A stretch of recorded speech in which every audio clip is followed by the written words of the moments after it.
Gálatas capítulo 4, versículos 4 y 5. Pero cuando vino el cumplimiento del tiempo, Dios envió a su Hijo, nacido de mujer y nacido bajo la ley, para que redimiese a los que estaban bajo la ley, a fin de que recibiésemos la adopción de hijos. Nacido de mujer.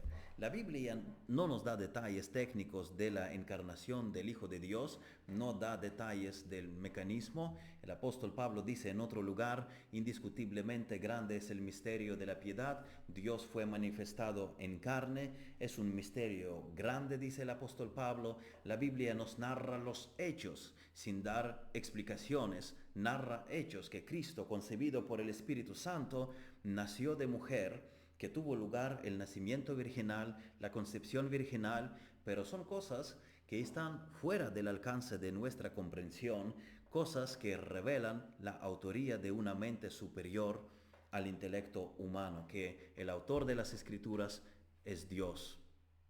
Fijaos que no somos capaces de comprender ni siquiera cómo funcionan las cosas terrenales, si son más sofisticadas o innovadoras. Por un instante, si se levantara del sueño alguien que había dormido todavía en los años 70, y si de pronto le dijéramos que existe un dispositivo que cabe en un bolsillo, con el que tú puedes llamar, grabar voz, grabar vídeo, ver la cara de la otra persona en una llamada, transferir dinero a cualquier parte del mundo, tener tareas de trabajo en tu dispositivo, múltiples aplicaciones, y todo en una pequeña cajita, en una pequeña placa. Una persona que toda la vida ha usado el teléfono de cable difícilmente creerá en la existencia de tal dispositivo, porque no es capaz de golpe imaginar esto. Podemos hablar de las cifras de las distancias espaciales, pero no las somos capaces de imaginar. Menos aún seríamos capaces de concebir o explicar todos los designios del Dios eterno e infinito. Si las escrituras fuesen el mero producto del genio humano, los hombres tratarían de armonizar estas partes difíciles de la Biblia, pero las doctrinas como la Trinidad, como la encarnación de Jesucristo, o la divina predestinación, que no excluye la responsabilidad humana y el ofrecimiento del Evangelio a todos, y la responsabilidad de todos de creer en Jesucristo, pues estas doctrinas evidencian la procedencia divina de la Biblia. Jesucristo es nacido de mujer, hemos leído. Él no tenía padre terrenal. José era su padre legal, pero la genética de Jesús provenía completamente de María. En la genealogía del evangelista Mateo hasta Jesucristo, en todos los enlaces dice engendró. Un hombre es progenitor de su prole. Pero cuando Mateo llega a Jesucristo, algo cambia. Dice que Jacob engendró a José, marido de María, de la cual nació Jesús, llamado el Cristo. Jesucristo no es el primer ser humano que no tiene padre terrenal, aparte de su encarnación y por otro lado la vía natural de procreación. La Biblia menciona dos orígenes más del ser humano, cuatro en total con los dos anteriores referidos, cuatro orígenes más del ser humano. Adán no tenía un padre, tampoco tenía madre. Dios le formó del polvo de la tierra y sopló en su nariz aliento de vida. Eva tampoco tenía un padre ni madre. Ella fue formada por Dios de la costilla de Adán. Así que hay varias instancias del origen diferente del ser humano sin tener un padre, pero Cristo, al revestirse de la naturaleza humana, no perdió ni disminuyó su divinidad. Él sigue siendo Dios eterno. En el principio era el Verbo, y el Verbo era con Dios, y el Verbo era Dios. Y también dice en la Biblia: y Él es antes de todas las cosas, y todas las cosas en Él subsisten, en la epístola a los Colosenses. Al mismo tiempo, la Biblia afirma que Jesucristo es hombre. Por eso Pablo dice a Timoteo en la primera epístola, capítulo 2, dice que hay un solo mediador entre Dios y los hombres. ¿Quién? Jesucristo, hombre. Los testigos de Jehová dirían de textos como este: ¿ves? Jesucristo no es Dios, es hombre. No, esto no es lo que dice la Biblia. La Biblia no dice que Jesucristo no es Dios. La Biblia dice en este pasaje que Él es hombre. Pero en otro lugar, Pablo dice, como en Romanos 9:5, que de Israel vino Cristo, el cual es Dios sobre todas las cosas, bendito por los siglos. Amén. Y Juan, antes de terminar su primera epístola, afirma solemnemente que Jesucristo es el verdadero Dios y la vida eterna. Así que la Biblia claramente afirma que Cristo es Dios. Pero era necesario para redimirnos que Cristo tomara la naturaleza humana, que viviera como un humano, siendo un humano en todos los aspectos, no faltándole nada de la humanidad, pero sin pecado. Era necesario ser hombre para someterse a la ley, cumplir la ley y morir por nosotros en la cruz. Cuando Goliat salió a luchar uno contra uno entre los dos ejércitos, representaba a todo su pueblo. David salió a luchar contra Goliat y su pueblo también se personificó en él. El destino de ambos pueblos dependía del resultado de aquella lucha. Jesucristo tenía que ser un representante de la raza humana para ser un guerrero así. Tenía que identificarse con el ser humano. Por eso tenía que ser hombre. Por eso se hizo hombre. Por eso nació de María. No le faltaba nada propio de un ser humano. Era humano en todos los aspectos, excepto el pecado.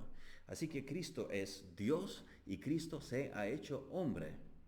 Un ser creado no puede pagar la pena infinita que exige el Dios infinito. Solo Dios puede pagar una pena infinita y solo Dios puede unirnos a Dios cuando Él mora en el corazón humano, cuando le da una nueva naturaleza, cuando lo llena de sentido, lo llena de deseo y de anhelo de vivir para Dios y agradarle. El Salvador debe ser Dios. Sin su nacimiento virginal, sin que Jesús fuera verdaderamente Dios y verdaderamente humano, no habría salvación, no habría iglesia, no habría regeneración. Así que tiene que ser humano para salvarnos y tiene que ser Dios para que su sacrificio tenga valor infinito. El apóstol Pablo dice en Filipenses 2:7, dice que Cristo se despojó a sí mismo, tomando forma de siervo, hecho semejante a los hombres. Hay los que llevan este texto al extremo en la así llamada teología kenótica o kenotismo, que enseña que Cristo de alguna manera disminuyó su divinidad, que se despojó de algunos de sus atributos, como la omnisciencia, pero no de amor, no de fidelidad. Mirad, eso significa pérdida de divinidad. Si Él es variable, si Él puede cambiar, si Él no es inmutable, entonces no es perfecto. Si no es perfecto, entonces no es Dios. Si Cristo no es Dios, entonces se destruye la Trinidad. Y entonces no hay Trinidad. Por eso, Cristo rindió solo las prerrogativas de la deidad, pero nada de la esencia divina. Pablo luego dice que Cristo se humilló a sí mismo. La humillación de Cristo en la encarnación ocurrió no restando de su deidad, sino añadiendo la humanidad. Por poner un ejemplo, imaginad que alguien tenga mucho dinero y quiere comprar un coche. Entonces él va y mira por todas partes, valora, compara y al final dice, ¿sabes qué? Me voy a comprar un Ferrari. Para que llegue a tiempo al trabajo y a todos los sitios, tengo un horario loco, así que tengo que estar a tiempo en todas partes. Pero alguien lo ve y dice, qué bonito el coche, oye, yo tengo en casa pegatinas, ¿sabes? Pegatinas del chino, ¿por qué no te las pones al coche? Real Madrid, Barça, Mickey Mouse, Frozen, te las pones, conduces al día siguiente y alguien te dice, ¿pero qué has hecho? ¿Cómo has podido ultrajar este vehículo de esa manera? Fijaos que no se quitó nada del coche, no se le quitaron piezas ni neumáticos, nada. El motor está intacto, el motor ruge, pero lo has humillado añadiéndole cosas, no quitándole. Has dañado su encanto, has tapado su gloria.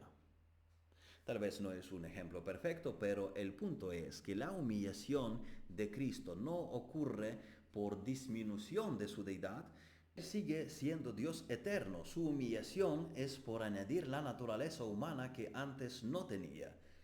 Cristo no perdió su gloria, pero fue como si la suprimiera para que no brillara bajo la debilidad de la carne humana. Renunció a la autoridad personal, se sometió a la voluntad del Padre, se sometió a la ley. Es como si alguien dijera, soy tan bueno con la espada que si me atáis una mano, no necesito daga en la otra mano ni escudo, igual venzo con una mano atada detrás de la espalda. Él decide voluntariamente limitar, no porque dejara de ser infinito, sino porque quiso tapar su deidad. De modo que cuando la gente lo miraba, si no fuera por la revelación divina, no reconocían al Hijo de Dios en él. Decían, conocemos a su familia. ¿Cómo es que dice que vino del cielo?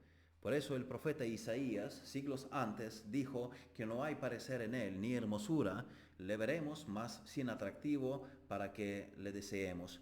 Algunos interpretan este pasaje que Jesús era feo. No, no es eso lo que quiere decir el profeta. Quiere decir que no se distinguía por un esplendor particular, salvo algunas instancias, cuando un poco abría el velo en la transfiguración, en los milagros, en sus enseñanzas, pero actuaba como ser humano, comía, andaba, se cansaba, lloraba. En infancia aprendía con otros niños a leer, a escribir, le crecían los dientes y así sucesivamente. Para que viesen su deidad tenía que ser una revelación del cielo, como cuando ocurrió con Pedro, quien confesó que Jesús era el Cristo, el Hijo del Dios viviente, y Cristo le contestó que fue el Padre quien lo había revelado a Pedro. Se puede decir muchas cosas, más cosas de la encarnación y de la naturaleza divina y naturaleza humana de Cristo, pero concluir que Jesucristo, siendo Dios y siendo hombre, es Salvador perfecto, es Salvador calificado para redimir a los pecadores, es el único Salvador.